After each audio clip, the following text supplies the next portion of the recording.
মিষ্টি কুমড়া দিয়ে চিংড়ি মাছ বা চিংড়ি মাছ দিয়ে মিষ্টি কুমড়া ভাজি অনেকদিন পর করলাম, তো সেটাই আজকে শেয়ার করবো আপনাদের সাথে।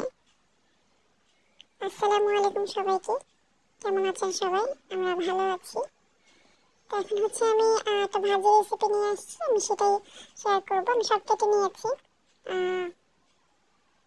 মিষ্টি কুমড়া, পেঁয়াজ, মরিচ সব কিছু আগে কেটে নিয়েছি, ধুয়ে নিয়েছি। কড়াইতে আমি তেল দিয়ে দিলাম। প্রথমে হচ্ছে আমি মরিচ আর পেঁয়াজ দিয়ে দিলাম।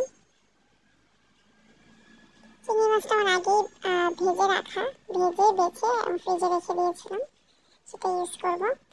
প্রথমে হচ্ছে পেঁয়াজ আর মরিচটা আমি ভেজে নিচ্ছি ভালো করে।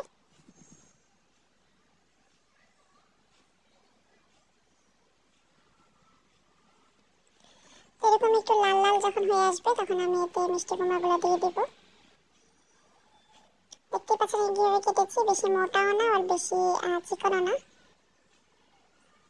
এভাবে করে কেটে নিতে পারেন বা যার যার পছন্দ মতো করে কেটে নিতে পারেন। তারপর হচ্ছে আমি এতে লবণ, হলুদ আর হচ্ছে সামান্য পরিমাণ ধনিয়া গুঁড়া দিয়েছি। ধনিয়া গুঁড়াটা আমার পার্সোনালি অনেক পছন্দ, তাই আমি অ্যাড করি। তারপর হচ্ছে ভালো করে মিশিয়ে নিলাম। এখন হচ্ছে ঢেকে আমি এটাকে ভালো করে সেদ্ধ করে নেব। চুলার আঁচ কমিয়ে দেব। দেখতে পাচ্ছেন একটু পানি উঠেছে, আমি কিন্তু এক্সট্রা কোনো পানি অ্যাড করিনি। ঢেকে এটাকে আমি সম্পূর্ণটা সেদ্ধ করে ভাজিটা করে নেব আর কি। এই পর্যায়ে হচ্ছে আমি চিংড়ি মাছগুলো দিলাম।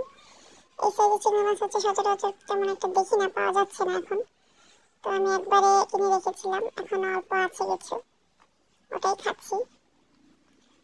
এই তো ভাজিটাও আমার প্রায় হয়ে গিয়েছে, পানিগুলো শুকিয়ে গিয়েছে। এ পর্যায়ে আমি একটু সামান্য পরিমাণ ধনিয়া পাতা অ্যাড করলাম।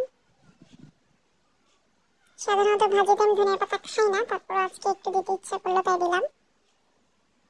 ভাজিটা হয়ে গিয়েছে, আমি আর একটু ভেজে নামিয়ে নেবো আর কি।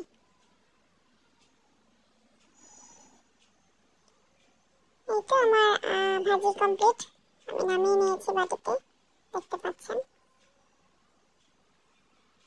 একদম সিম্পল একটা রেসিপি, খেতে কিন্তু আলহামদুলিল্লাহ অনেক ভালো হয়েছিল। আপনারাও চাইলে ট্রাই করে দেখতে পারেন।